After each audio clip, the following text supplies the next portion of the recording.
sharing with you in this video how to stop creating internal suffering from within and move forward into your best version instead.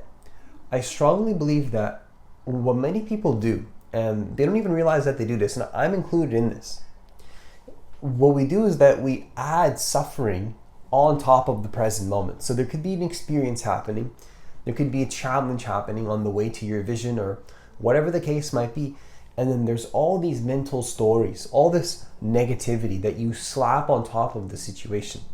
And the situation is often neutral. It's not good nor is it bad. Now, of course, relatively speaking, to say that something is just neutral isn't going to serve you.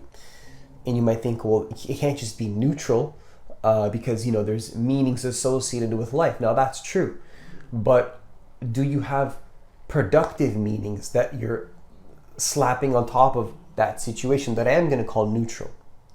Because we could be having a victim mentality, saying, why is this happening to me, in sort of in a resistant way where you're not aligned with what is. You're not aligned with what is simply happening. And I'm going to tell you right now that a victim mentality is not going to help you create what you want. The victim mindset has never been conducive to helping you become your best version. And the first thing that I want to share with you in this video is really to understand that pain does not equal to suffering. So you might feel pain, you might feel negativity come up in your life. You might feel that things rise up to the surface. But the truth is that doesn't mean that you have to suffer. If you look at your life, you're going to feel lots of pain. You probably have already felt lots of pain, and I'm going to tell you that there's going to be more. Being a human involves pain. That's just the nature of the human existence. If you want to be a human, you're going to take on pain. Taking on pain is not necessarily a bad thing unless you make it to be the case. So the claim that I'm making here is that you're going to have lots of pain, and whether we get into a conversation of if it's going to happen, my claim is that it is, but if we want to hold that for a second, that's fine. When the pain does happen, or if you want to feel more comfortable, you could say if, but the truth is that you will. I'm sorry to digress so much and to highlight that point, but pain is a part of life. Without digressing more, understand that you don't have to suffer when that stuff comes up. So you can't necessarily control if life throws a challenge at you or something painful at you. And you can't necessarily control if you feel negative emotions and quote unquote negative traumas. And I wouldn't really see negative emotions as traumas, because just the very nature of seeing it as such often can create resistance around it. Now, if that helps you to feel better, to see it in that way, then please, by all means, go for it. Whatever perspective helps you to feel more light and to let go of pain, or in other words, to let go of the suffering associated with the pain. What you'll often find is that, paradoxically enough, if you want the easiest path and the best possible path to remove that pain from your experience, oftentimes it's to suffer as little as possible. Because what happens is that when we suffer, it's almost like we keep recreating pain for ourselves. We recreate the pain again and again and again, and we don't understand why we're doing it to ourselves, yet we obviously, in hindsight, it's serving us. It's serving us to suffer. You believe that on some level to suffer is serving you. And if you didn't believe that, I'm not saying that this is you, but when we fall into these states, we do believe that to suffer is serving us. The claim that I'm making here is that you have to realize that it is not serving you, and that in fact, you are creating your own suffering in that moment. And I'm not here to stand here and to talk to you as some sort of I figured it all out. I figured it out and I know the answer. What I'm saying is that, in my experience, if we suffer on top of the pain, that pain becomes worse. And when we understand that pain is temporary and that everything is temporary, when you understand that this too shall pass, what happens is that once again, that pain goes away. And the second thing that I want to share with you to connect back to this is really to understand that to suffer, yes, recreates pain, but also I want really to make something very clear, which is that to suffer is a choice. It is a choice to suffer. If you want to suffer, that's your choice. And why is this the case? Because, again, pain can happen, but where do you place your attention when this pain comes up? Because oftentimes what happens is that pain can be so deceiving and so tricky that it almost wants you to put all of your attention on it. And I'm not saying to not experience the pain fully and to run away from it, but what I'm saying is to not forget that deeper essence of who you are as the pain is happening. So if you choose to let go of your essence and to lose yourself in the pain, it might not seem like it when you do this, but my claim here is that existentially, that's absolutely a choice to do so. Because if you're at a point in your life where you are a true, sovereign, free, conscious being, and you're connected to who you really are, and you come from that space of remembrance, then what happens is that life almost throws things at you, and it's trying to ask you, are you really going to commit to that? Are you going to commit to you being a person of transformation, not a person of stagnation? Or are we just, or do you just want to make it kind of like, are you just going to agree to be the same person and agree to do the same thing, and also to suffer as you do it? Because that's what happens, is that when we recreate these old versions of ourselves that we don't like, we suffer. That's the claim that I'm making here. So when we feel guilt for not taking action, when we feel shameful for not taking action, when we feel resistance because we know we're not taking action, has it ever occurred to you that possibly these are normal human emotions? Maybe when you feel depressed, maybe that's you just kind of realizing that it's time for you to take action. And I'm not here to give you medical advice in this video, but what I am saying is that oftentimes if you feel very sad or depressed or, again, guilty or shaming yourself, or you're judging yourself, all of the times if you just look at it, it's just it's really a state of inaction. And it's specifically a state of inaction on something that you know you need to take. And while you're doing all of this, you definitely don't take responsibility over the fact that it is a choice to be a victim. So let me ask you this. If somebody's a victim and you ask them, like, hey, do you realize you're choosing to be a victim? Of course they're going to say, no, I'm not being a victim. But then when that person stops being a victim, then they'll realize, oh yeah, I was doing all of that to myself. So does that make sense? So it doesn't seem like a choice when it's happening.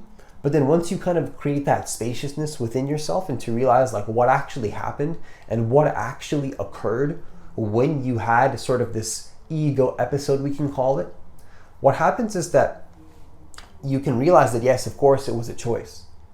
And the key is not to judge yourself or to pretend like you don't have these parts of yourself, because the more that you resist these parts of yourself and the more that you pretend like these things don't exist, the further you recreate those. Because if you deny something as a part of existence, you recreate it. And I'm not saying to deny it in the sense that pretend like it doesn't exist. Of course, to see that it exists, but don't lose your consciousness in it. Don't lose your identity in what is happening. Because if you lose your identity in what is happening, now you're not being aligned with who you truly can actually be. You're being aligned with a facade, a character that you don't even like, that you're not really happy with. And so I think that we can come back and we can take full responsibility that being a victim is a choice, that to suffer, to create internal suffering is a choice, and then to see that, like, pain might happen, resistance might happen, but am I going to choose to be a victim to this pain? Or are you going to conquer your emotions and become the person that you know you can be? People say, oh, this person has potential, but potential is not actualized. Potential is great. Potential is amazing. Like, it's good to tell somebody that they have potential, but we all have potential. What it really is potential? Potential is the infinite possibilities that exist in this present moment. That's all potential is, and it always exists. So you can't base really a person's true value on their potential. And of course, don't get me wrong, your value is simply to exist. Don't get me wrong, I'm not saying that your value depends on your results. Simply to exist, you are valuable. So you don't need to get it twisted in your head where like you have to be achieve some crazy things in your life and now you can be valuable. That's not what I'm saying. What I'm saying is that it's really important to just see that, yes, of course, absolutely, to exist is to be valuable. But then what's next? What do you want to do with that knowledge? What do you want to do with that wisdom? How do you want to share that wisdom with the world now that you know who you really are? And so the key is to realize that once you realize that to suffer is a choice, now it's your job to lead by example, really, if you want to say it like that, and to just not be concerned about really doing anything that doesn't feel like you're being fully who you decide to be, fully who you want to be, where you're not giving away your conscious power, your free, sovereign, conscious awareness to be who you want to be. And so lastly, the final thing that I want to share with you in this video is to understand that although many people will tell you that this is not the case, what I want to share with you is that desire does not equal to suffering. Attachment does. So attaching to desire leads to suffering. I think that, unlike what most people will say, people think that all desire leads to suffering. Like if you desire something, that can lead to suffering. I don't think that's the case. What is the case is that, not only does it not equal suffering, I think that the human existence, in order to be a normal, functioning human being, you have to understand that everything is grounded in desire. Life is grounded in desire. You can't not have desire. Even to exist is almost the desire, in my personal opinion. Even for the drive to exist and to have a purpose really does come from within yourself. That comes from an internal creation. And you could say that comes from God. Absolutely, from one perspective, it does. It does come from God, but also understand that don't let that take away from your independent ability to think and to create the world that you want to create in your life. So understand that not only is it not going to create suffering in your life if you don't attach to it, desire is really what drives the human existence to be the way that it is. I mean, look around you. Look at what's happening in your life. Everything that you're looking at in terms of being human came from desire. And you can say that can create a lot of suffering and a lot of chaos. And anything can create suffering and chaos. Everything in life is nothing but a tool. Everything that in life is nothing but a tool. And the question is, are you going to use the tool, or are you going to lose yourself in the tool, and then now the tool is using you and teaching you a lesson? That's all life really is. Life is just telling you, are you going to remain the one in control? Not control the external, but control yourself. Are you going to be able to conquer your emotions? Be greater than your emotions? Be greater than your desires? Still have desires. There's nothing wrong with desires. Desires are great. Desires are good. In fact, they run the human existence. Even a desire to remove desire is nothing more than a desire. Please understand that. I don't want to say it in that way. It's not really, it doesn't have to be viewed in such a light. But the truth is that, really think about this. Even if somebody has a desire to relinquish desire and to be a monk, that's a human desire to do so. That's a complete desire. And that's okay. So understand that this desire to remove suffering from your life is nothing more but a desire as well. All of it is consciousness playing out what it wants to play out, what it deems interesting and fun. And you can be a victim in that process, or you can be a creator in that process. And the way to become a creator is to stop judging yourself for having a desire. Because if you have guilt, if you have shame, if you have resistance, if you feel like you're a victim, let me just make one thing clear, that doesn't really help anybody in humanity. Like, let me ask you, if you've ever, spent time with a miserable victim, how did that make you feel? How did you feel? How did you feel in that moment? Did you feel good?